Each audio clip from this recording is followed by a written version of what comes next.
Why does a dog spin around before sleeping, eat grass, howl at sirens, and perform dozens of other strange actions that leave owners confused? And the main question that puzzles all owners: why do dogs so insistently sniff people's groin at every meeting? 14 explanations of canine behavior that will finally make sense. First, why does a dog spin in place before lying down? Your dog has found the perfect spot on the couch, but instead of simply lying down, he starts spinning in place 3, 5, sometimes 10 times in a row.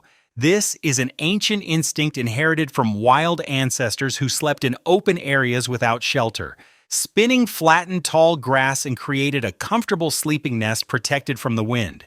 Moving in a circle also scared away snakes, scorpions, insects, and small rodents that could be hiding in the vegetation.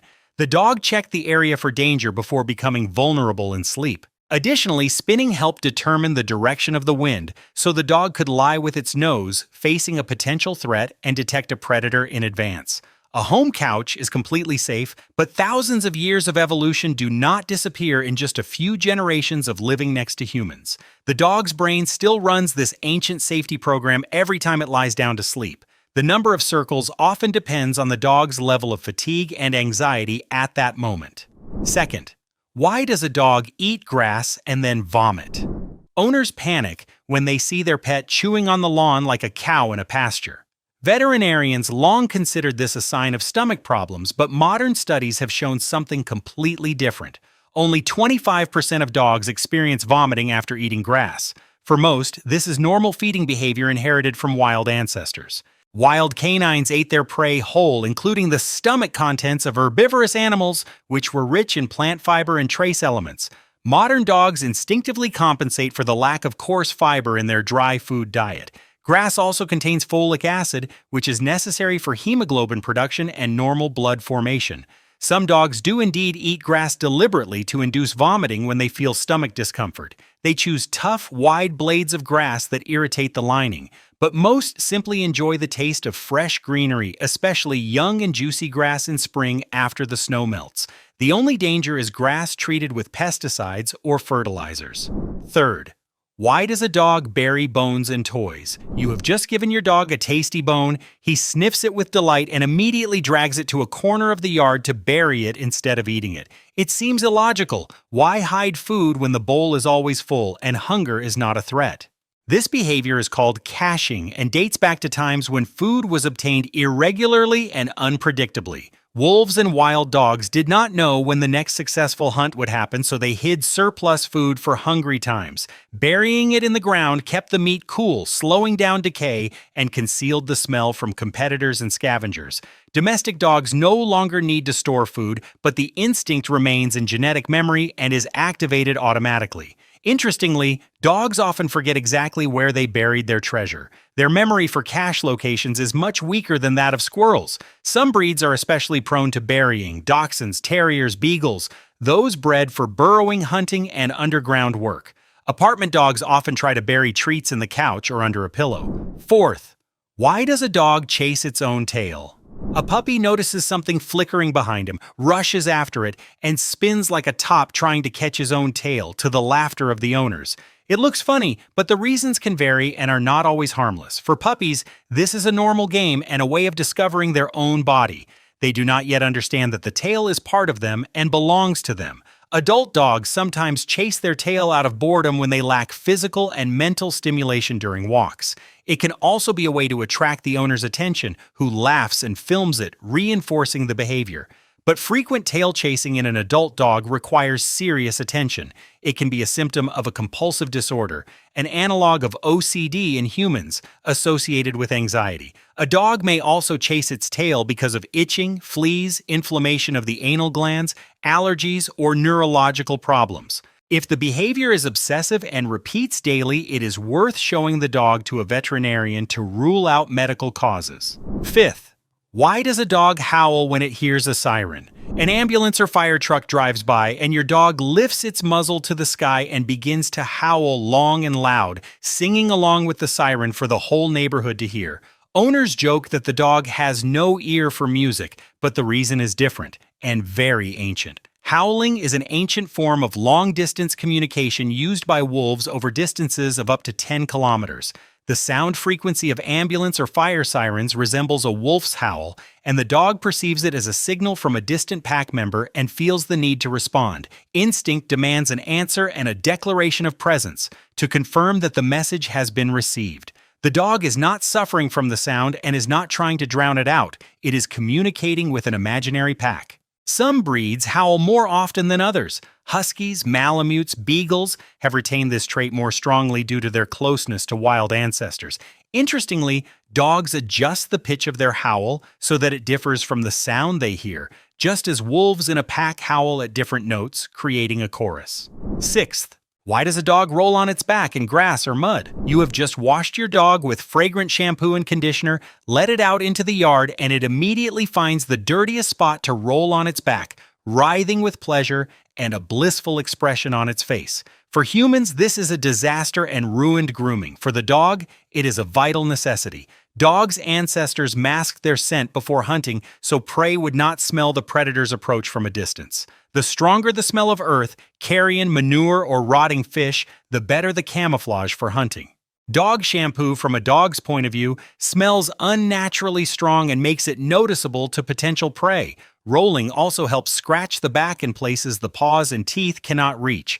Contact with cool ground helps regulate body temperature on a hot summer day. Some dogs roll because of overwhelming positive emotions: joy, excitement, pleasure from the walk, and freedom. It is an expression of happiness, similar to how people jump for joy or dance when they receive good news.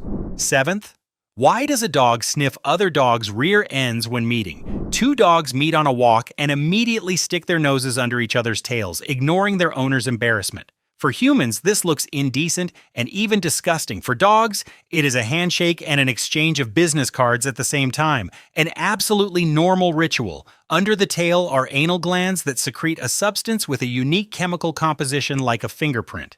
By scent, a dog can determine the sex, age, health condition, emotional state, readiness to mate, diet, and even the hierarchical status of the new acquaintance. This is incredibly informative, like reading a detailed dossier in 3 seconds without words or misunderstandings. A dog's sense of smell is 10,000 times more sensitive than a human's. They literally see the world through sense and receive more information through their nose than through their eyes. A dominant dog usually sniffs first. A subordinate one waits for permission and its turn. If a dog allows itself to be sniffed calmly, it demonstrates trust and openness. An attempt to avoid sniffing is read as suspicion, fear, or aggressive intent. Eighth, why does a dog lick its owner's face with such enthusiasm? You come home from work and your dog rushes to lick your face with incredible passion, reaching your mouth, nose, and nostrils despite your attempts to dodge. This is not just a display of affection, although love is certainly present. Puppies lick their mother's muzzle to stimulate regurgitation of semi-digested food. This is how wolf females feed their offspring after weaning in the wild. Face licking became imprinted as a way to obtain food and care at the earliest age. For an adult dog, it is a gesture of submission and recognition of the owner's authority as the pack leader and head of the household. Dogs also gather information about where you have been and what you have done through the taste and smell of your facial skin.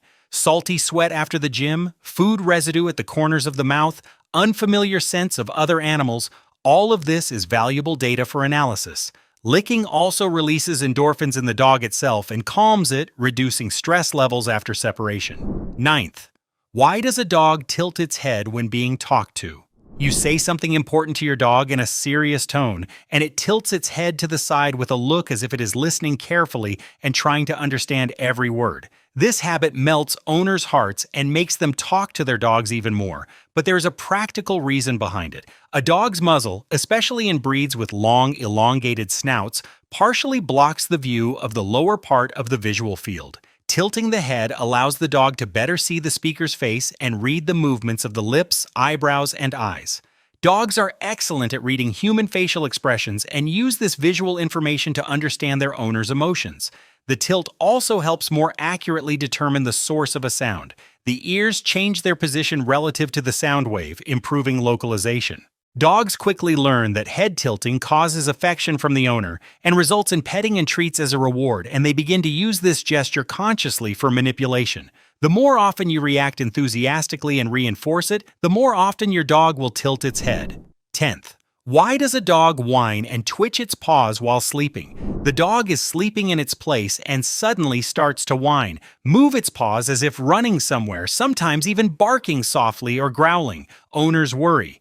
Maybe it is having a scary nightmare and needs to be woken up. Studies have shown that dogs dream just like humans. Their brains go through the same sleep stages, including the rapid eye movement phase when vivid dreams occur.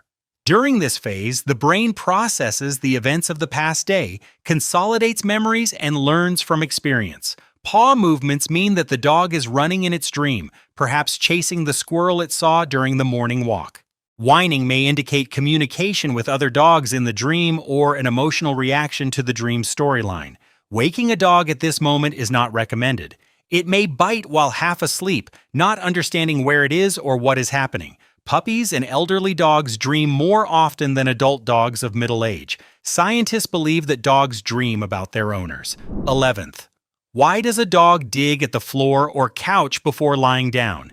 In addition to spinning, a dog often furiously digs with its paws at its bedding, the couch, the bed, or the floor before sleeping, creating incredible noise and scratching the surface. This is a continuation of the same ancient instinct that causes spinning, thorough preparation of a sleeping place. Wild ancestors dug into the ground to reach a cooler layer of soil in hot weather or to create a hollow protected from cold wind in winter. Digging also leaves scent marks from the glands on the paw pads. The dog marks the territory as its own and warns competitors. In summer, dogs may dig at the floor in search of a cool surface to regulate body temperature. Pregnant females dig especially intensely. The instinct to prepare a nest for future puppies is activated even in spayed dogs that will never give birth. If the digging is excessive, obsessive, and destructive, it may indicate anxiety, excess unspent energy, or a lack of physical activity during walks. 12th. Why does a dog hide under the bed during a thunderstorm? Thunder and lightning begin outside the window, and an usually brave and fearless dog crawls under the bed or into the farthest dark corner of the apartment, trembling with its whole body and refusing to come out. Up to 30% of all dogs experience a strong fear of thunderstorms, which intensifies with age. There are several reasons, and they overlap, creating real terror. A dog's hearing is much sharper than a human's. Thunder is deafeningly loud and painful for them. Dogs also sense changes in atmospheric pressure and static electricity in the air long before the first thunderclap. The fur accumulates an electrical charge and crackles, creating unpleasant tingling sensations throughout the body. The confined space under the bed dissipates static electricity and muffles the frightening sound of thunder. Interestingly, dogs with thick, long fur suffer from thunderstorms much more than short-haired breeds. 13th. Why does a dog bring objects to its owner without being asked? You come home tired from work, and the dog greets you with a slipper in its mouth, wagging its tail. Or it brings a ball even though no one planned to play and no command was given. Or it drags its food bowl over when feeding time is still far away. This touching behavior has several explanations rooted deep in ancient times. In a wolf pack, subordinate younger members bring part of the prey to dominant individuals, demonstrating respect and loyalty to the leaders. Your dog does the same, carrying a symbolic gift to the leader of its home pack. It can also be an invitation to play or interact. The dog initiates contact in the way available to it through an object. For hunting breeds, bringing objects is the realization of a deep, innate instinct. Retrievers and spaniels were bred specifically to retrieve game for the hunter. The dog may also have learned that bringing an object will evoke a positive emotional reaction from the owner and uses this to gain attention and affection. 14th. Why does a dog sniff people's groin? The most awkward moment for any dog owner is when the dog persistently pushes its nose into a guest's or stranger's groin, ignoring all commands. People blush with embarrassment, apologize, and pull the dog away by the collar. But for the dog, this is completely normal behavior and a logical continuation of how it greets other dogs through scent. In the human groin area, there are many apocrine sweat glands that release pheromones and other chemical signals. For a dog's nose, this is a real treasure trove of valuable information about a person. By smell, the dog determines a person's sex, emotional state and mood, level of stress and anxiety, phase of the menstrual cycle in women, general health condition, and even recent diet. Dogs show increased interest in pregnant women and people with certain diseases, including diabetes and cancer, because they sense the subtlest hormonal changes in the body. There is nothing indecent or shameful about this behavior for a dog. It is simply collecting data in the most efficient way available.